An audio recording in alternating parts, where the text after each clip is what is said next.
अच्छा, तो शुएब स्क्रीन नज़र आ रही है?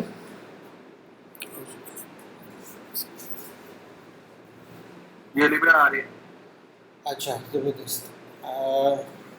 अच्छा, पिछली क्लासों में हमने कवर किया था जिसमें हम रिलेशनशिप टाइप्स के बारे में हमने डिफाइन किया था और हमने देखा था कि उसको रिलेशनशिप टाइप्स हमारी जो होती हैं फॉर एग्जांपल डेटाबेस में हमारे जो टेबल्स होते हैं उनके दरमियान जो रिलेशनशिप्स होते हैं और उनकी जो हमारे पास टाइप्स हैं वो फिर डेटाबेस पे रिफ्लेक्ट कैसे करते हैं। आज हम देखेंगे कि इंशाल्लाह कि हमारे पास हम एसक्यूएल लैंग्वेज पे थोड़ा सा फोकस करेंगे। एसक्यूएल लैंग्वेज क्या होती है? एस एसक्यूएल का मतलब होता है structured Curie language. Structured Curie language ये रिलेशनशिप डेटाबेसेस के लिए बनाई गई थी और रिलेशनशिप डेटाबेसेस क्या होते हैं? यही जो टेबल्स और टेबल्स के दरमियान जो रिलेशनशिप्स होते हैं, इन इस तरह के डेटाबेस इस तरह के डेटाबेस के लिए जो लैंग्वेज इन डेटाबेसेस को इस्तेमाल करने के लिए होती है वो एसक्यूएल कहलाती है। ये एक जेनेरिक लैंग्वेज है जो कि मुख्तलिफ सॉफ्टवेयर्स में इम्प्लीमेंट हुई है। मुख्तलिफ सॉफ्टवेयर्स अब बहुत सी कंपनियों ने इसको बनाया हुआ है, जिस तरह के माइक्रोसॉफ्ट ने बनाया हुआ है अपनी एसक्यूएल सर्वर के अंदर। ओरेकल एक कंपनी है, उन्होंने बनाया हुआ है अपने दो डेटाबेसेस के अंदर, एक उनका ओरेकल डेटाबेस है और एक उनका माई एसक्यूएल डेटाबेस है। ठीक है। और एक ओपन सोर्स सॉफ्टवेयर है पोस्ट ग्रेस के नाम से, उधर भी ये इस्तेमाल हो रही है। इस तरह के कुछ सॉफ्टवेयर्स हैं और एक एसक्यूएल लाइट सॉफ्टवेयर है जो कि मोबाइल फ़ोन्स के अंदर जितना डाटा अक्सर स्टोर किया जाता है वो एसक्यूएल लाइट में स्टोर किया जाता है। तो इन सारे सॉफ्टवेयर्स के अंदर एसक्यूएल इस्तेमाल होती है डेटाबेस को स्टोर करने के लिए, उन उन पे उनके टेबल्स को डिफ़ाइन करने के लिए और उन पे मैनिपुलेशंस करने के लिए। तो एसक्यूएल के दो हिस्से हैं। पहला हिस्सा data definition language. Data definition language इस्तेमाल होता है कि आपने जो टेबल्स बनाने हैं, ठीक है, उनको बनाने का तरीका, उन टेबल्स को डिलीट या ड्रॉप करने का तरीका, उनमें कुछ मॉडिफिकेशंस का तरीका, वो हम डाटा डेफिनेशन लैंग्वेज में करते हैं। ठीक है। यानी स्ट्रक्चर बनाने का मतलब डेटाबेस के स्ट्रक्चर को डिफ़ाइन जो किया जाता है ना, वो डाटा डेफिनेशन लैंग्वेज के कुछ हमारे पास वो है, वो मैं आपको बताऊंगा, उससे किया जाता है। और दूसरा है डाटा मैनिपुलेशन लैंग्वेज। फिर जब डेटाबेस का स्ट्रक्चर बन जाता है ना, फिर उसके अंदर मैनिपुलेशंस यानी कि रिकॉर्ड्स को इंसर्ट करना, वो डाटा मैनिपुलेशन लैंग्वेज के हिस्से में आता है। ठीक है, मैं आपको बताता हूँ। डाटा डेफिनेशन लैंग्वेज मैंने बताया कि आपका स्ट्रक्चर बनाता है। ठीक है। स्ट्रक्चर बनाने से मुराद हमारे पास यहाँ पर अगर देखें, यहाँ पे एक दो तीन हमें क्या कहते हैं नज़र आ रहे हैं, कमांड्स हैं जो कि जिससे हम डेटाबेस का स्ट्रक्चर बना सकते हैं। पहला है क्रिएट कमांड। डेटाबेसेस के अंदर हमारे पास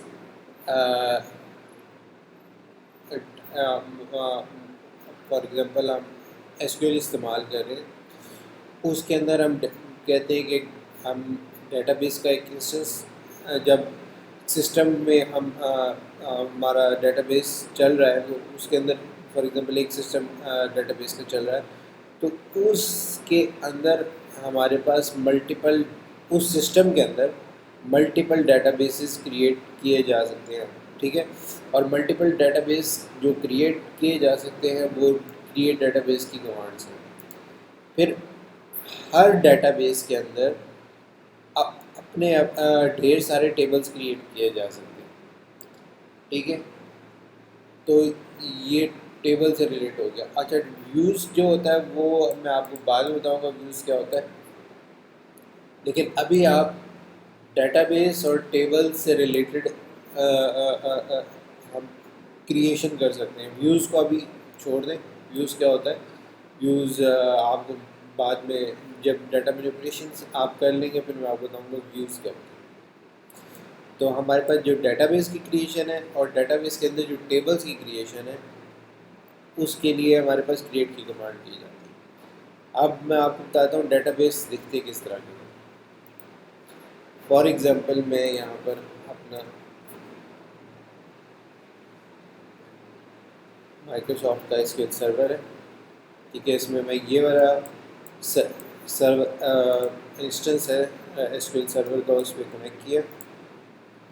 अब इधर यहाँ पर काफ़ी सारे डेटाबेस हैं। हर डेटाबेस कह लो कि एक मुख्तलिफ प्रोजेक्ट के लिए इस्तेमाल हो रहा है, ठीक है। अब इसके अंदर कह लो कि ये एक डेटाबेस है, ठीक है, जिसके अंदर मैंने खोला तो इसके अंदर यहाँ पर मैंने इसके टेबल्स खोले तो मुझे 1 2 3 4 किस्म के टेबल नज़र आए। पहला टेबल है एम्प्लॉय का, दूसरा टेबल है रिटायर्ड एम्प्लॉय का, तीसरा टेबल है स्टूडेंट्स का और चौथा टेबल है यूज़ का, ठीक है। तो ये 4 टेबल्स इस डेटाबेस स्कूल्स के अंदर बने हुए हैं, ठीक है।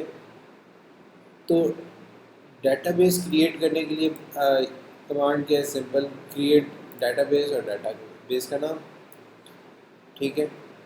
अब यहाँ पे हम इसको चेक कर लेते हैं।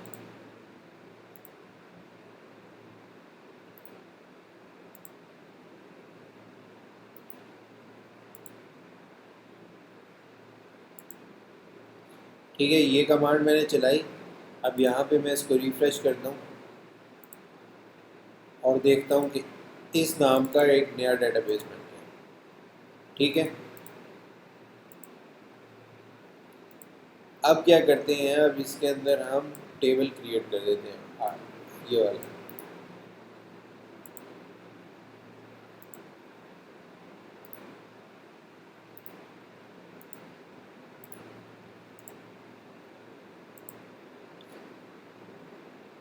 अच्छा, मतलब ये टेबल इसलिए क्रिएट नहीं कर रहा क्योंकि इसका सिंटैक्स मुकम्मल नहीं है। हाँ, टेबल ऐड करना दोबारा बताइए। क्या? टेबल ऐड करना दोबारा बताइए। मैं बताता हूँ। ये हर डेटाबेस के अंदर, ठीक है, टेबल्स होते हैं। टेबल्स क्या होते हैं? टेबल्स जिनके अंदर डाटा पड़ा होता है मुख्तलिफ़ किस्म का। फॉर एग्ज़ाम्पल ये हम कह लो ये स्कूल्स का एक डेटाबेस उठाते हैं। इसके अंदर 4 किस्म के टेबल पड़े हैं। एक एम्प्लॉय का टेबल, एक रिटायर्ड एम्प्लॉयज़ का टेबल, एक स्टूडेंट का टेबल, एक यूज़र्स का टेबल। मुख्तलिफ़ किस्म के कामों के लिए ये इस्तेमाल हो रहे हैं, ठीक है। यूज़र्स में मुख्तलिफ यूज़र्स पड़े हैं जो कि सिस्टम को इस्तेमाल कर रहे होंगे। स्टूडेंट्स के टेबल में स्टूडेंट्स का रिकॉर्ड होगा, एम्प्लॉयज़ के टेबल में एम्प्लॉयर का रिकॉर्ड होगा, रिटायर्ड एम्प्लॉयज़ में रिटायर्ड एम्प्लॉयज़ का रिकॉर्ड होगा, ठीक होगा। तो अब हम फॉर एग्ज़ाम्पल यहाँ पे मैं देखता हूँ कि एम्प्लॉयज़ क्रिएट करने की कमांड क्या थी, ठीक है। ये कमांड है जो कि क्या कहते हैं, क्रिएट टेबल कर रही है एम्प्लॉयज़ का, ठीक है। इसके अंदर कुछ कॉलम्स रखे गए हैं। आईडी का कॉलम, नेम का कॉलम, रिटायर्ड कॉलम, ठीक है। रिटायर्ड है या नहीं? फॉर एग्जांपल अगर हम इसका डाटा खोल के देखें,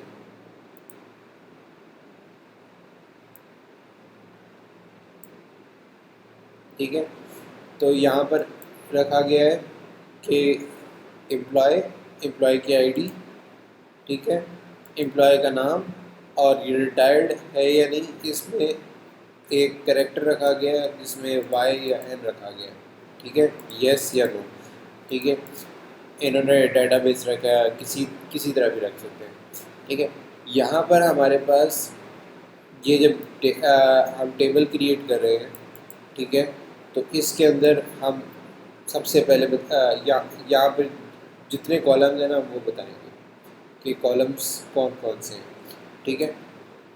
अगर आप क्या कहते हैं कोई टूल यूज़ कर रहे हैं, फॉर एग्जांपल इस तरह में एसक्यूएल मैनेजमेंट टूल है, ठीक है, इसके अंदर आपको फैसिलिटी है कि आप अ, यू इस तरह का एक इंटरफेस आपको प्रोवाइड किया जाता है जिसमें आप बाकायदा आसानी से टेबल्स क्रिएट कर सकते हैं। आपको इस तरह लैंग्वेज नहीं लिखनी पड़ेगी, लेकिन मैं आपको बेसिक बता रहा हूँ कि बैकएंड पे ये अगर टूल भी अगर आप इस्तेमाल कर रहे हैं तो बैकएंड में ये किस तरह होता है। फॉर एग्जांपल यहाँ पर आप लिख रहे हैं आईडी, ठीक है, आईडी के आगे आप बताते हैं कि मैं इसका डाटा टाइप क्या दे रहा हूँ, इंटीजर दे रहा हूँ, ठीक है। और यहाँ पे इसको नल अलाउ करना है कि नहीं, क्योंकि हम जब भी टेबल बनाते हैं हम कोशिश करते हैं कि उसके अंदर एक ऐसा कॉलम रखें जो जिसके अंदर हमेशा हमेशा डाटा होगा। फॉर एग्जांपल आईडी का कॉलम है, इसके अंदर हम हमेशा डाटा रखेंगे हर रो के अंदर। फॉर एग्जांपल ये हमारे पास एग्जांपल है, इसमें आईडी की जो कॉलम है उसके अंदर हर रो में डाटा है और हर रो का डाटा एक दूसरे से यूनिक होगा। तो पहले फॉर एग्जांपल 1 है तो अगला क्या है 2, ठीक है, तो या फिर 3 जो भी आप रखना चाहें, ठीक है आप, लेकिन इसमें यूनिक डाटा रखेंगे ताकि हर रो एक दूसरे से डिफरेंट आइडेंटिफाई कर सकें। या फिर अगर आप ABC रखना चाहते हैं वो आप पे डिपेंड करता है, लेकिन एक ऐसा कॉलम जो कि यूनिक हो, ठीक है। हमने या फॉर एग्जांपल ये जो बना हुआ है, ठीक है, ये इसको अगर हम देखें ये आईडी बना हुआ है, ठीक है, इसका नाम, और ये इसकी डाटा टाइप क्या है, इंटीजर। इंटीजर्स क्या होते हैं, 0 1 2 3 4 5 6 7 8, ठीक है, पॉइंट्स में नहीं होते, ये 1 2 3 4 होल नंबर्स होते हैं, ठीक है। और ये पॉजिटिव भी हो सकते हैं, ये नेगेटिव भी हो सकते हैं, ठीक है, तो ये इंटीजर होते हैं। लेकिन हम नॉर्मली डेटाबेस में जब इंटीजर का जिक्र करते हैं तो हम कोशिश ये करते हैं कि हम पॉजिटिव रहें और 1 से स्टार्ट करके आगे फर्दर की तरफ जाएँ, ठीक है। लेकिन इसमें कोई हर्ज नहीं है कि आप इसमें 0 भी डाल सकते हैं, आप इसमें -1 भी डाल सकते हैं, -2 भी डाल सकते हैं, लेकिन नॉर्मली अक्सर लोग 1 से स्टार्ट करते हैं और पॉजिटिव नंबर्स की तरफ जाते हैं आगे फर्दर, ठीक है। इन्होंने अब जो टेबल बनाया हुआ है उसको इन्होंने इंटीजर रखा हुआ है, इन्होंने बताया हुआ है कि ये नॉट नल होगा, यानी कि इसमें वैल्यू नल नहीं पड़ी होगी। नल क्या होता है, नल हो, नल का मतलब है कि इस डाटा सेल में यानी कोई रिकॉर्ड नहीं है। फॉर एग्जांपल अगर ये रिटायर्ड ये नेम है, ये भी नॉट नल है, और ये रिटायर्ड है, इसके अंदर नल अलाउ है, ठीक है। इस नल अलाउ का मतलब क्या है कि हम ये फॉर एग्जांपल ये है, मैं इसको खोलता हूँ एडिटर में,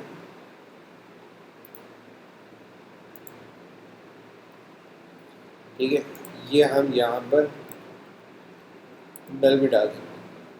नल का मतलब है कि यहाँ पर कोई रिकॉर्ड नहीं पड़ा हुआ। एक्चुअली जब डेटाबेसेस बन रही थी शुरू के ज़मानों में, तो उन्होंने सारों ने मिल कर के मतलब एसक्यूएल लैंग्वेज को एक स्टैंडर्डाइज किया था, ठीक है।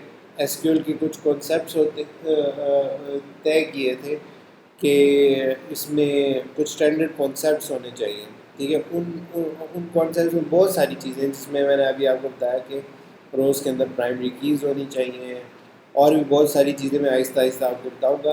तो उनमें से एक चीज़ ये थी कि फॉर एग्ज़ाम्पल अगर हम कहीं डाटा नहीं डालते तो उसकी जगह हम कुछ और डालेंगे, ठीक है। तो वो जो कुछ और था, तो वो सब ने डिसाइड किया कि वो NULL नल होगा, ठीक है। तो ये नल स्पेशल पर डिसाइड किया गया, और ये आज तक हमेशा एसक्यूएल की लैंग्वेजेस में नल इस्तेमाल होता है जब डाटा नहीं होता, ठीक है। तो जहाँ भी आप देखें कि नल इस्तेमाल है, या फिर आपने अगर कहीं पे बताना हो कि यहाँ पर डाटा नहीं है, तो आप नल इस्तेमाल करेंगे, ठीक है। अब यहाँ पर मैं इसको, अगर मैं इसको दोबारा चला के देखूँ तो यहाँ पे देखें वैल्यू नल आ रही है। वैल्यू नल का मतलब है कि यहाँ पे डाटा नहीं पड़ा हुआ। ठीक है, चलें यहाँ इस पर दोबारा आ जाते हैं क्रिएशन ऑफ टेबल पे। यहाँ पे मैंने टेबल क्रिएट किया एम्प्लॉयज़ के नाम में। ठीक है, यहाँ पे इसका पहला कॉलम क्रिएट किया जिसकी मैंने डाटा टाइप रखी इंटीजर। आगे मैंने बताया कि ये नल नहीं होना चाहिए। ठीक है, यहाँ पे मैंने इसका नेम डिक्लेयर किया। नहीं, अगला कॉलम नेम डिक्लेयर किया, दूसरा कॉलम उसका मैंने टाइप रखी वार4। वार4 क्या होता है? वार4 का मतलब होता है कि इसके अंदर हम क्या कहते हैं, आ, किसी किस्म का भी स्ट्रिंग रख सकते हैं या फिर हम कहते हैं अल्फ़ा न्यूमेरिक वैल्यूज़ इसमें रख सकते हैं। अल्फ़ाबेट्स भी आ सकते हैं और नंबर्स भी आ सकते हैं। स्पेशल कैरेक्टर जो भी आपने डालना है वो वार4 में डाल सकते हैं। ठीक है, वार4 का मतलब ये होता है कि आप इसके अंदर कुछ भी डाल सकते हैं। तो अगर हम यहाँ देखें, यहाँ पे रैंडी लिखा हुआ है यानी कि और यहाँ पे ईमा लिखा हुआ है। इसका मतलब है यहाँ पर कोई भी आप नंबर्स भी डाल सकते हैं, कैरेक्टर्स भी डाल सकते हैं, कुछ भी नाम कुछ भी हो सकता है।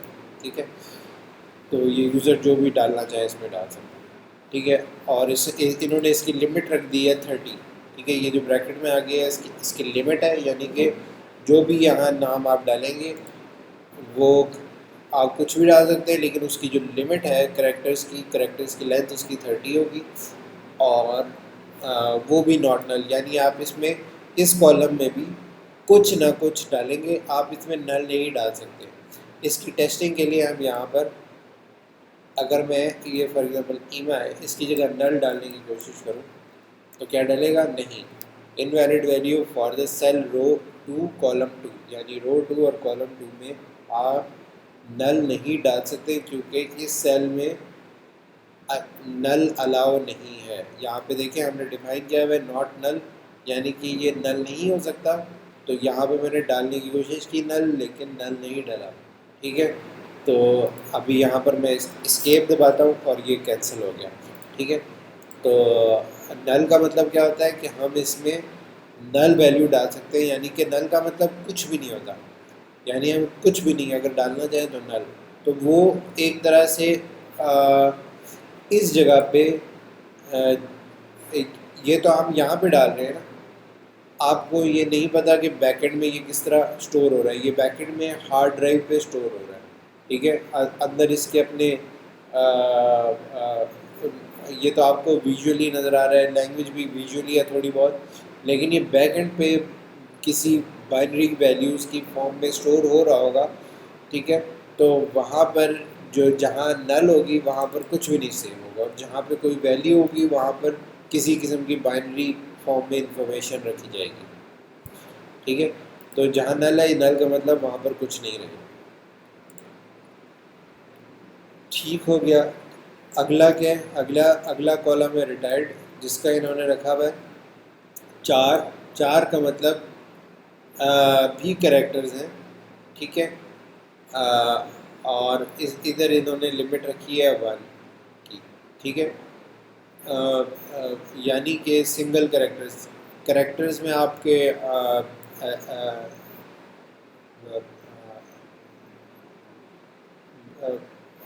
वार4 और 4 में एक डिफरेंस था, लेकिन मुझे एग्जैक्ट अभी याद नहीं आ रहा।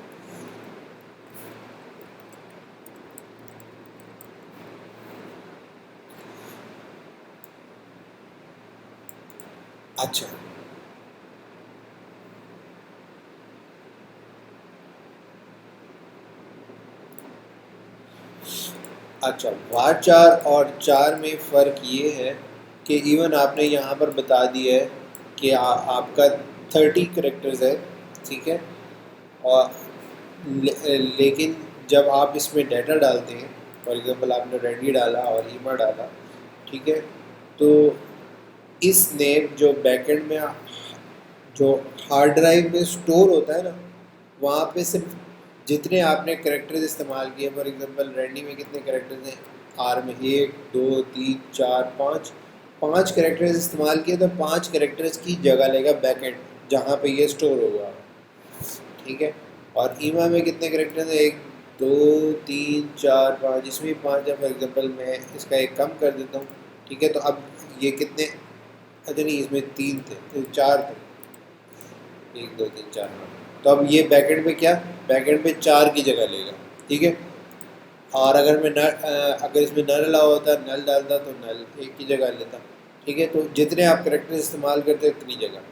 लेकिन 4 में क्या होता है, 4 में आपका होता है कि जितने आप क्या कहते हैं करेक्टर्स, यहाँ फॉर एग्जांपल अगर आप अगर मैं इसको 10 कर देता, ठीक है। तो यहाँ पे आपने फॉर एग्जांपल अगर 10 दिया हुआ है और यहाँ पे आपने सिर्फ वाई डाला है, तो ये बैकएंड पे जहाँ ये स्टोर होता है वहाँ पे एक करेक्टर नहीं लेता बल्कि पूरे 10 के 10 करेक्टर्स की स्पेस इस्तेमाल करता और बाकियों में खाली बेशक छोड़ देता लेकिन स्पेस फिर भी रिज़र्व करके रखता। तो इसलिए वार 4 जो है वो इस लिहाज से बेहतर है कि जो बाकी फॉर एग्जांपल यहाँ पे जितनी इसने करेक्टर इस्तेमाल करने हैं वो करेक्टर इस्तेमाल करता है और बाकी के लिए ये एक तरह से छोड़ देता है, मतलब बाकी इस्तेमाल नहीं करता हार्ड ड्राइव में। और 4 हमें अगर आपने बताया फॉर एग्जांपल 10, तो ये 10 के 10 ही इस्तेमाल करेगा हार्ड ड्राइव पे जगह और बाकियों में बेशक कुछ नहीं डालेगा लेकिन स्पेस फिर भी इस्तेमाल करेगा, ठीक है। इस तरह हर मुख्तलिफ लैंग्वेजेस में फॉर एग्ज़ाम्पल जिस तरह माइक्रोसॉफ्ट की ये लैंग्वेज है एसक्यूएल सर्वर, ठीक है। इसमें क्रिएशन ऑफ टेबल का कॉन्सेप्ट एक ही है जिसके अंदर हम बताते हैं सबसे पहले टेबल, यहाँ पे ये नेम स्पेस है, अभी इसको आप इग्नोर करें, अभी आप सिर्फ इतनी साथ इधर तक ही रहे, ठीक है, टेबल के नेम की तरफ, ठीक है। फिर हमारे पास कॉलम्स हैं, कॉलम के आगे डाटा टाइप है, फिर आगे ये नॉट नल है या नल है, ठीक है, इतना। तो आपका टेबल क्रिएट हो जाएगा, ठीक है। और इस चीज़ को भी अभी फ़िलहाल इग्नोर करें, ये क्या है, लेकिन ये एक्चुअली इसकी प्राइमरी की बना रहा है, लेकिन अभी फ़िलहाल इसको इग्नोर, प्राइमरी की बना रहा है प्लस इस पर इंडेक्सिंग भी लगा रहा है किसकी होगी, ठीक है। तो अभी इसको फ़िलहाल इग्नोर करें। अभी फ़िलहाल आप सिर्फ डेटाबेस टेबल क्रिएशन की तरफ गौर करें क्योंकि ये तकरीबन सारी लैंग्वेजेस में सिमिलर होता है, ठीक है। अब यहाँ पे हम आ जाते हैं जो कि यूज़र एक इंटरफेस है, अगर हमें यहाँ पर वो बनाना पड़ जाता है, फॉर एग्जांपल मैं इसको यहाँ रखता हूँ इसको यहाँ पे, और अगर मैं फॉर एग्जांपल इसको एक यूज़र इंटरफेस के थ्रू बनाता हूँ, अगर मैं आईडी एक बना रहा होता तो मैं यहाँ पर इस तरह बनाता। हमारे पास डाटा टाइप्स कितनी किस्म की हैं हम यहाँ पर रख सकते हैं, ये देखें एसक्यूएल सर्वर माइक्रोसॉफ्ट का जो है वो हमें इतने किस्म की डाटा टाइप्स प्रोवाइड करता है, ठीक है। ये अब क्या कहें, अभी इनको जानना अभी आपके लिए एक तरह से ज़रूरी नहीं है। आप जब आप कोई भी एक लैंग्वेज इस्तेमाल करते हैं, फॉर एग्जांपल माइक्रोसॉफ्ट की अगर आप इस्तेमाल कर सकते हैं तो वहाँ पे आप देख सकते हैं कि आपके पास क्या क्या ऑप्शन हैं, ठीक है, कि आप जिनमें डाटा स्टोर कर सकते हैं। इनमें ये सारी जितने भी हैं इनमें थोड़ा बहुत फ़र्क होता है डाटा टाइप्स में। कहेंगे तो मैं इसके बाद में ये डाटा मैनिपुलेशन लैंग्वेज हमारी कंप्लीट हो जाए तो फिर मैं आपको बताऊंगा कि ये डाटा टाइप्स कितने किस्म के होते हैं, ठीक है, और इनमें क्या क्या डिफरेंसेस हैं, ठीक हो गया। तो हमने अभी देखा कि हम टेबल क्रिएट कैसे करते हैं, जब टेबल क्रिएट हो जाता है तो फिर यहाँ पर उसकी रिफ्लेक्शन होती है डाटाबेस के अंदर, वो टेबल नज़र आने लगता है। और फिर अगर आप उसके यहाँ पर कॉलम्स देखना चाहें तो यहाँ पर इसके कॉलम्स भी आ जाते हैं, ठीक है। अच्छा, जब आप डेटाबेस क्रिएट करेंगे तो आपको एक ऐसा कॉलम ज़रूर रखना है जो कि प्राइमरी की होता है। हर लैंग्वेज में प्राइमरी की बनाने का थोड़ा सा डिफरेंट सिंटैक्स है। फॉर एग्जांपल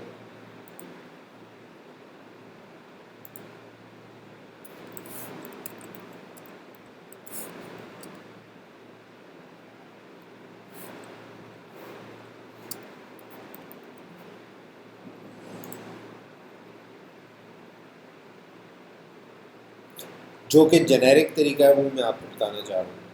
ठीक है, जेनेरिक, अच्छा जेनेरिक प्राइमरी की बनाने का जेनेरिक कोई भी तरीका नहीं है।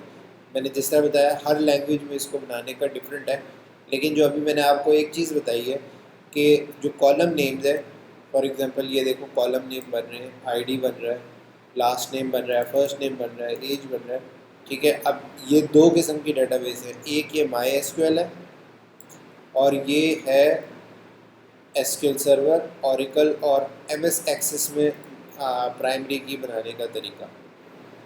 ठीक है, तो यहाँ पे अगर देखें माई एसक्यूएल के अंदर प्राइमरी की कैसे बनती है, हम यहाँ पर जब कॉलम्स बना लेते हैं फिर एक और कॉमा डाल के यहाँ पर हम लिखते हैं प्राइमरी की और फिर हम ब्रैकेट में लिखते हैं कि हम प्राइमरी की, ये जो आईडी वाला कॉलम हमने बनाया था इसको हम प्राइमरी की बना रहे हैं।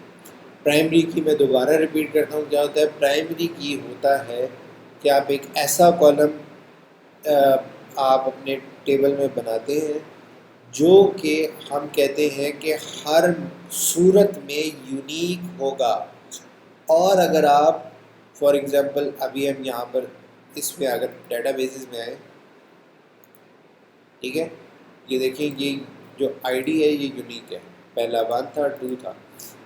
अगर मैं एक और डालना चाहूँ यहाँ पे, अगर मैं यहाँ पे 2 दोबारा डालना चाहूँ, यहाँ पे मैं कहता हूँ कि अब यहाँ पर मैं अली डालता हूँ और यहाँ पे मैं कहता हूँ वाई, और मैं इसको अगर एग्जीक्यूट करता हूँ तो ये नहीं डलेगा। क्यों? क्योंकि 2 पहले ही डल चुका है। और अगर भी मैं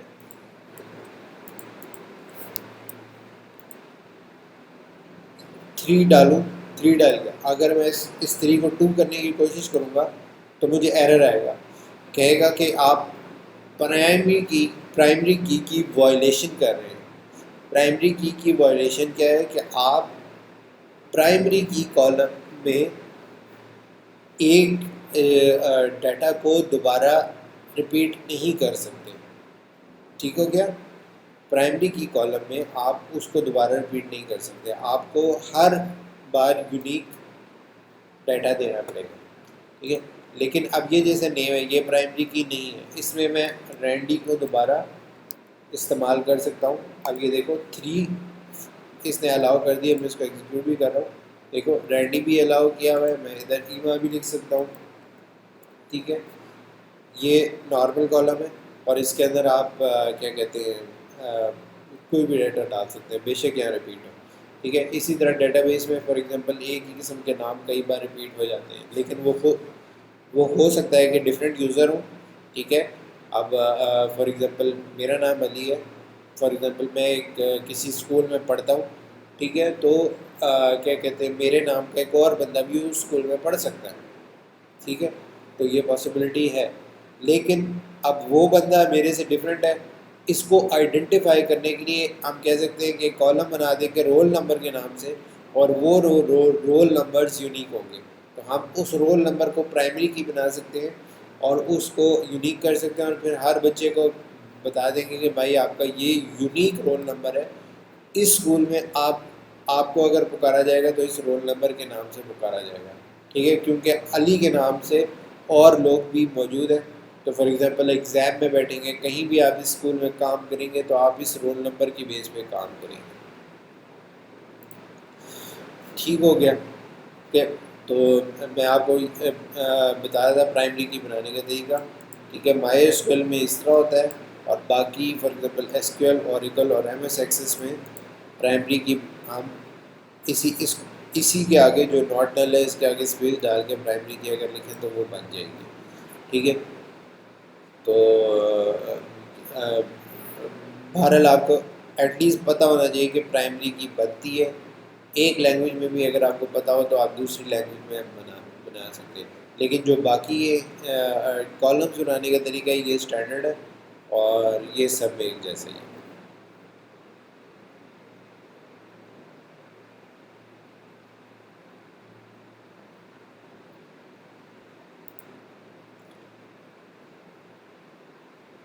ठीक हो गया, अभी हमने देखा कि हमने डेटाबेस कैसे क्रिएट करना है, फिर उसके अंदर टेबल्स कैसे क्रिएट करने हैं। और अब हम देखते हैं ड्रॉप फंक्शन। ड्रॉप का मतलब होता है एक तरह से ख़त्म करना, रिमूव करना, डिलीट करना। ठीक है, ड्रॉप क्या करता है, फॉर एग्जांपल अगर जिस तरह हमने यहाँ पर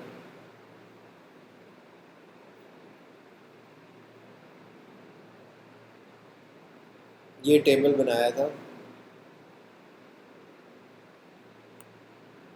ये ट्यूटोरियल्स पॉइंट के अंदर फॉर एग्जांपल एक टेबल बनाते हैं।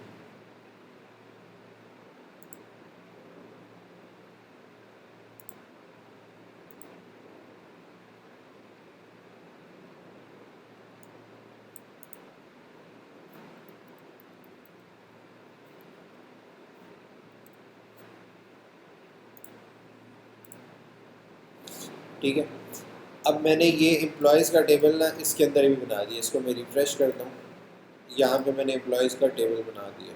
ठीक है, अब इसको डिलीट करना हो ना, ये देखो यहाँ पर जो डिलीट है, इसको मैं डिलीट कर रहा हूँ, ओके कर रहा हूँ, ये डिलीट हो गया। लेकिन ये डिलीट मैंने इस यहाँ पर हम कहते हैं GUI ग्राफिकल यूज़र इंटरफेस के थ्रू किया है। लेकिन अगर मैं कमांड के थ्रू करना चाहूँ तो कैसे होगा। ठीक है, मैं इसको दोबारा जनरेट करता हूँ, टेबल को मैं दोबारा जनरेट किया, यहाँ इसको रिफ़्रेश करता हूँ, ये टेबल बन गया। तो मैंने अभी बताया कि किसी टेबल को डिलीट करना की कमांड क्या है, ड्रॉप। हम लिखते हैं ड्रॉप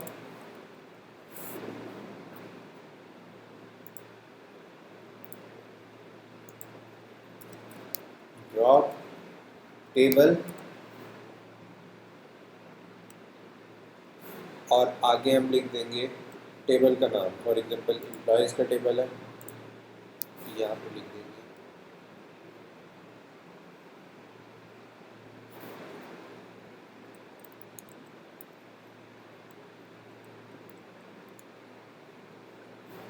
एम्प्लॉयज़। ठीक है, इसको हम चलाएंगे, यहाँ पे कह रहा है कमांड कंप्लीटेड सक्सेसफुली। ठीक है, यहाँ पे अगर मैं इसको रिफ़्रेश करूँगा तो यहाँ पे देखेंगे यहाँ पर टेबल ख़त्म हो गया। तो ड्रॉप टेबल और टेबल का नाम से क्या होता है कि आप उस टेबल को कम्प्लीटली डिलीट कर देते हैं, रिमूव कर देते हैं, या फिर आप अगर कमांड की लैंग्वेज में कहें तो आपने उसको टेबल को ड्रॉप कर दिया।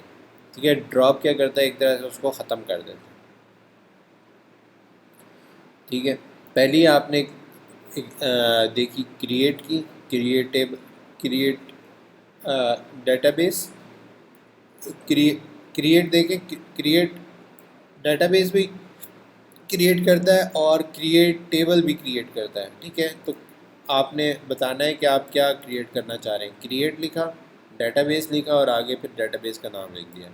इसी तरह क्रिएट लिखा, टेबल लिखा, टेबल का नाम लिख दिया, फिर आगे आपने इस तरह करके बताना है कि आप आगे आईडीज़ वगैरह क्या रखें। क्रिएट टेबल, टेबल का नाम, फिर ब्रैकेट में आपने बताना है कि आप कॉलम कौन कौन से रख रहे हैं।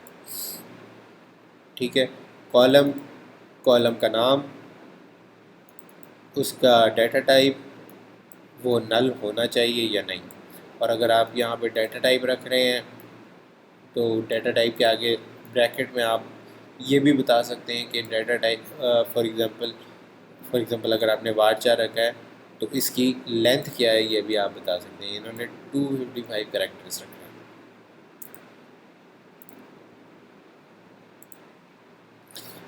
ठीक है, दूसरी कमांड हमने देखी है, हम कह रहे हैं कि ड्रॉप। अच्छा, ड्रॉप भी इसी तरह कि आप क्या चीज़ ड्रॉप करना चाह रहे हैं, आप पूरे के पूरे डेटाबेस को ड्रॉप कर सकते हैं। ठीक है, आगे उस क्या कहते हैं, फिर बताना है कि डेटाबेस के अंदर कौन सा database, for example tutorial point अगर आप ड्रॉप करना चाहते हैं, पूरा का पूरा डेटाबेस जितने भी उसके अंदर टेबल जो कुछ भी था वो सारा कुछ ख़त्म हो जाएगा।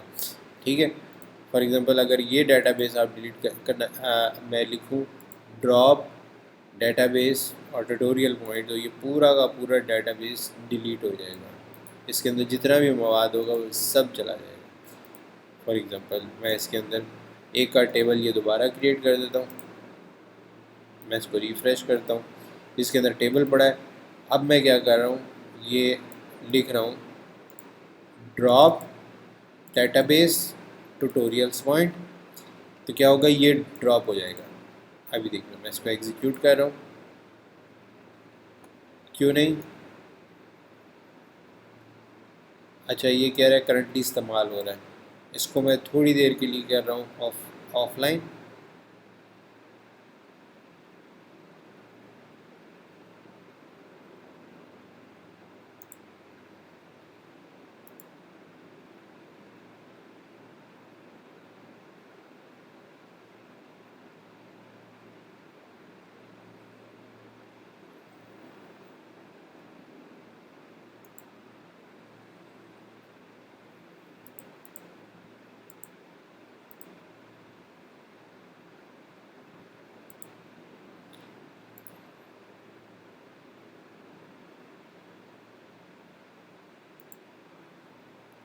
ये कोई मसला आ गया, बग है इसमें।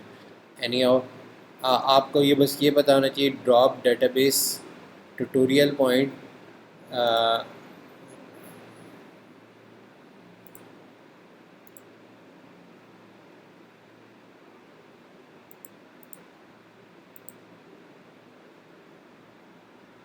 अच्छा, ड्रॉप टेबल ट्यूटोरियल पॉइंट से ये पूरा पूरा का पूरा डेटाबेस डिलीट हो जाएगा और इसके अंदर जितनी भी चीज़ें हैं वो सारी ख़त्म हो जाएंगी। इसके अंदर पता नहीं क्या मसला आ गया दूसरा कोड।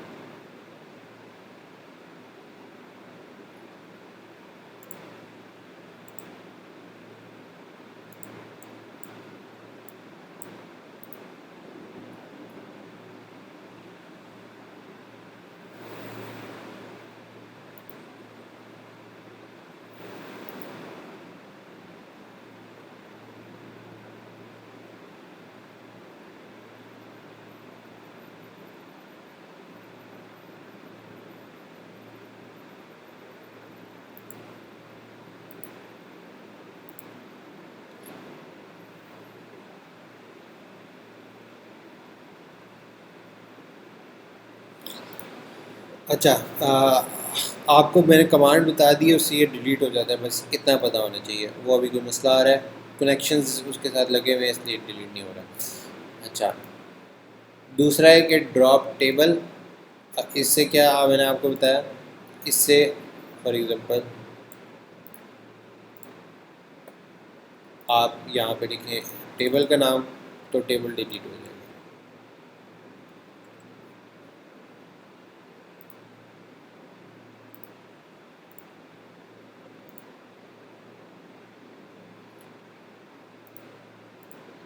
अच्छा एक मिनट,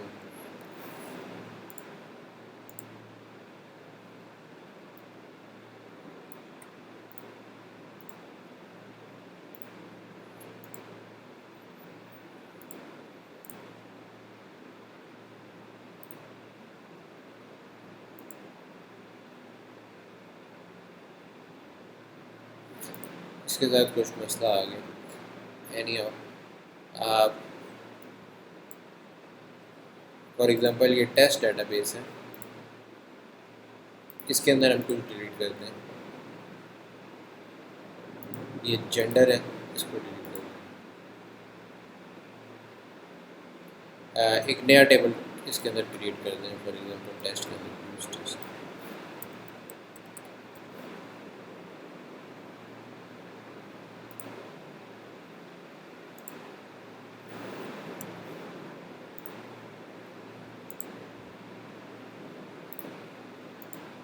इसके अंदर मैंने एक नया टेबल बनाया एम्प्लॉयज़ 1 के नाम से, इसको हम ड्रॉप ख़त्म करते हैं, ड्रॉप टेबल एम्प्लॉयज़ 1 के नाम।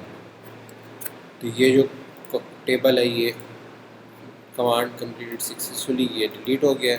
इसको मैं रिफ़्रेश करूँगा यहाँ से, तो यहाँ देखेंगे एम्प्लॉयज़ 1 के नाम से अब कोई भी टेबल नहीं रहा। इसी तरह व्यूज़ को भी किया जा सकता है। व्यूज़ अभी हमने कवर नहीं किए, मैं आपको बाद में बताऊंगा व्यूज़ कैसे बनते हैं और क्या होते हैं। आल्टर, ठीक है, आज हमने क्या देखा, क्रिएशन टेबल की और डेटाबेसेस की, ड्रॉप डेटाबेस की और टेबल की, और ये तीसरी चीज़ क्या है, आल्टर। आल्टर क्या होता है? आल्टर होता है कि आपने कुछ बना लिया है, अब आप उसको आल्टर करना चाहते हैं, चेंज करना चाहते हैं, मॉडिफाई करना चाहते हैं, ठीक है, तो उसके लिए आल्टर की कमांड इस्तेमाल होती है, ठीक है। फॉर एग्जांपल आपने ये टेबल बना लिया था, अब क्रिएट तो कर लिया, इसके अंदर कॉलम भी बना लिए, लेकिन अब कोई नया कॉलम डालना है तो अब क्या करना पड़ेगा, आपने उसको आल्टर करना होगा, ठीक है। जब भी आप एक टेबल बना चुके हो लेकिन फिर भी अब आपको फ्यूचर में कभी उसके अंदर नए कॉलम्स डालने की ज़रूरत पड़ जाती है। फॉर एग्ज़ाम्पल जिस तरह के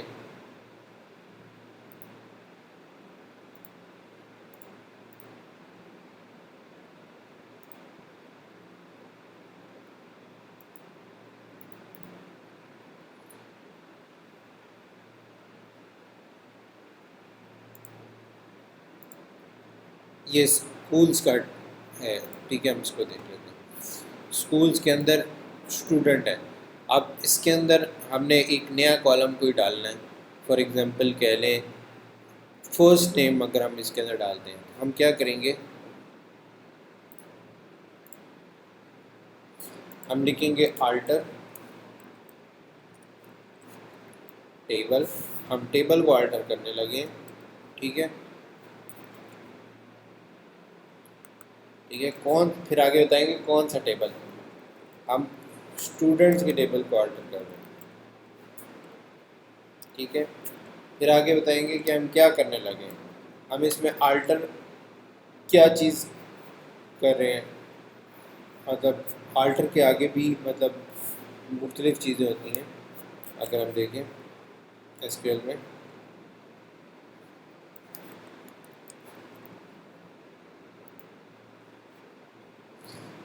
आप ऐड कर सकते हैं, आल्टर ड्रॉप ऐड कॉलम कर सकते हैं, ड्रॉप कॉलम कर सकते हैं, ठीक है, और एक मॉडिफाई या आल्टर, आल्टर के अंदर दोबारा आल्टर कॉलम, यानी कॉलम का नाम अगर चेंज करना है या डाटा टाइप चेंज करनी है तो वो हम कर सकते हैं। मैं एक एक करके बताता हूँ। फॉर एग्ज़ाम्पल अभी हम देखते हैं कि एक टेबल के अंदर हम एक कॉलम ऐड करना चाह रहे हैं, तो कैसे करेंगे, आल्टर टेबल, इसके अंदर हम एक नया वो डालना चाह रहे हैं, क्या कहते हैं, कॉलम, तो हम लिखेंगे ऐड, ठीक है। आगे हम कॉलम का नाम दे देंगे, हमने क्या डिसाइड किया था, हम इसके अंदर फर्स्ट नेम रखना चाह रहे हैं तो हमने यहाँ लिखा फर्स्ट नेम। आगे हम इसकी डाटा टाइप बताएंगे कि इसका डाटा टाइप क्या होगी। फर्स्ट नेम में हम कहते हैं, हम लिख रहे हैं वार 4 मैक्स। अच्छा, यहाँ पे मैंने मैक्स दिया, मैक्स क्या होता है, मैक्स होता है कि वार 4 तो है, ठीक है, अगर मैं इसके अंदर दे दूँ 10, इसका मतलब है कि फर्स्ट नेम जो आप भी असाइन, जो भी जब डाटा डाल रहे होंगे तो फर्स्ट नेम के अंदर 10 करेक्टर्स ही डाले जा सकते हैं, इससे ज़्यादा नहीं डाल सकते। अगर मैं यहाँ पर 100 डाल दूँ फिर 100 की लिमिट हो जाएगी, 1000 डालूँ 1000 की लिमिट हो जाएगी। मैक्स क्या होता है कि हर जो भी आप डाटा टाइप है, ठीक है, उसकी फिर भी एक वर्चुअली लिमिट होती है, ठीक है। वो डिपेंड करता है लैंग्वेज के ऊपर कि उस लैंग्वेज में उसकी लिमिट क्या है, ठीक है। तो अगर इसकी लिमिट आपने एग्जैक्टली देखनी है तो वो भी आपको नेट से ही पता लगेगी, क्योंकि हर लैंग्वेज में लिमिट्स डिफरेंट होती हैं जो कि वो कंपनी डिसाइड करती है।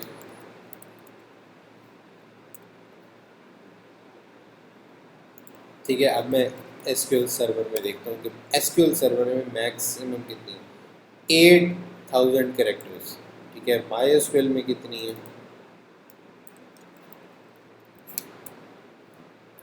माई एसक्यूएल में 65,000 कैरेक्टर्स, बाइट्स यानी कि कैरेक्टर्स।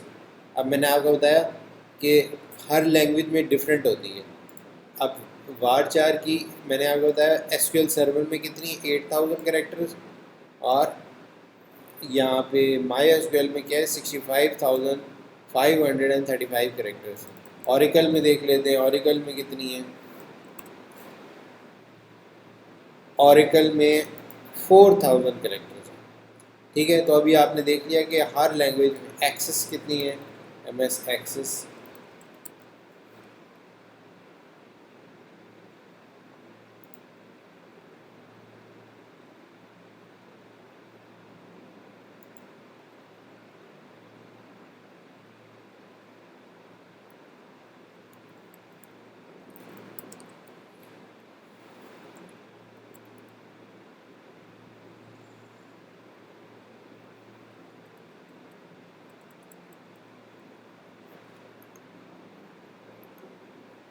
SQLite में देख लेते हैं, MS एक्सेस का मुझे नहीं पता लगा।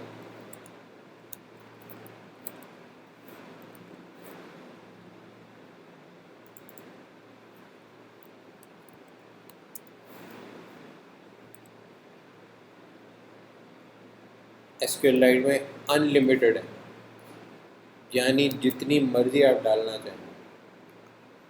ठीक है, एक जगह पे बता रहा है कि वारचार की 500 मिलियन करेक्टर्स हैं। तो ये देखें, हर लैंग्वेज में अभी हमने देख लिया कि मैक्सिमम हर लैंग्वेज में वेरी कर रहा है।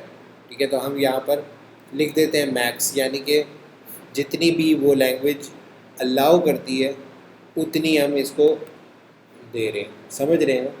तो मतलब फॉर एग्जांपल माइक्रोसॉफ्ट वाले जितनी अलाउ कर रहे हैं हम वो फिर यहाँ पर मैक्स फिर उतनी उसको इस्तेमाल करेगा। तो हम फिर उससे थोड़े से कंसर्न लेस हो जाते हैं। ठीक है, तो ये क्या करेगा कि ये स्टूडेंट्स के टेबल में फर्स्ट नेम डालेगा और वारचार मैक्स रख देगा। ठीक है, हम एग्जीक्यूट कर दें, कमांड कंप्लीटेड सक्सेसफुली। अब हम इस कॉलम्स को रिफ़्रेश करते हैं और देखेंगे कि यहाँ पर एक नया कॉलम आ गया। ठीक है, पहले हमारे पास 3 कॉलम होते थे, 1 2 3, ये ID, नेम और एज। अब ये चौथा कॉलम आ गया फर्स्ट नेम के नाम से और ये है वारचार मैक्स। सही। तो अगर हम इसको यहाँ पे देखें, अच्छा हमने यहाँ पर ये नहीं बताया कि ये नल होगा या नहीं होगा, तो बाय डिफ़ॉल्ट क्या होगा, बाय डिफ़ॉल्ट ये होगा नल। ऐसे हमने ये नहीं बताया, हम आगे बता सकते थे कि ये नल होगा या नॉट नल होगा। ठीक है, नॉट नल में फिर क्या होता है कि आप नल की वैल्यू नहीं डाल सकते, यानी कि खाली वैल्यू नहीं रख सकते। ठीक है, और नल क्या होगा कि नल में आप नल वैल्यू रख सकते हो उस कॉलम के अंदर। तो हमने नहीं बताया था, तो बाय डिफ़ॉल्ट क्या होता है कि बाय डिफ़ॉल्ट अलाउ होता है कि आप उसमें नल रख सकते हो। तो अगर मैं यहाँ पर स्टूडेंट्स को मैं खोल के देखूँ तो यहाँ पे देखो फर्स्ट नेम में सारी जगह नल नल नल आ रहा है, यानी कि अभी ये बिल्कुल नया फ्रेश कॉलम बना है। तो इसके अंदर जितनी वैल्यूज़ हैं वो नल नल नल पड़ी हैं, यानी कि कुछ भी नहीं कुछ भी नहीं कुछ भी नहीं पड़ी। ठीक है, आप बाद में इसमें वैल्यूज़ इंसर्ट कर सकते हो, वो आगे फ्यूचर में देखेंगे कि अगर हम इस वैल्यूज़ को चेंज करना चाहें तो कैसे करेंगे, तो वो हम आगे जाके देखेंगे। लेकिन अभी हम डाटा डेफिनेशन लैंग्वेज पढ़ रहे हैं, जिसके अंदर सिर्फ 3 चीज़ें अभी हम कवर कर रहे हैं, क्रिएशन, ड्रॉप और आल्टर। क्रिएशन क्या करता है, बिल्कुल स्क्रैच से आपने कोई ऑब्जेक्ट बनाना हो, जिस तरह डेटाबेस बनाना हो, टेबल बनाना।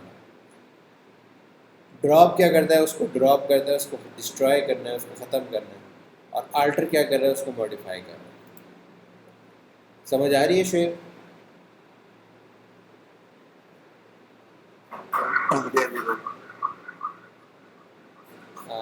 ठीक है, तो कोई सवाल हो तो पूछ लो। आज हम यहीं पे ख़त्म करते हैं और इंशाल्लाह फिर आगे डाटा मैनिपुलेशन लैंग्वेज है, जिसके अंदर हम देखेंगे कि हम हमने टेबल तो क्रिएट कर लिया, लेकिन अगर इसके अंदर डाटा डालना हो और अपडेट करना हो डाटा, डिलीट करना हो डाटा, या फिर डाटा फेच करना हो, तो कैसे करेंगे, तो वो हम कल देखेंगे कि डाटा मैनिपुलेशन लैंग्वेज में। ठीक हो गया? ठीक है। कि आज हमने क्रिएट, ड्रॉप और आल्टर देखा, यानी कि कोई भी डाटाबेस या टेबल क्रिएट कैसे किया जाता है, ड्रॉप कैसे किया जाता है, या फिर उसके अंदर मॉडिफिकेशन कैसे होती है। ठीक हो गया, इंशाल्लाह हम कल आगे देखेंगे। ओके, थैंक यू, अल्लाह हाफिज़।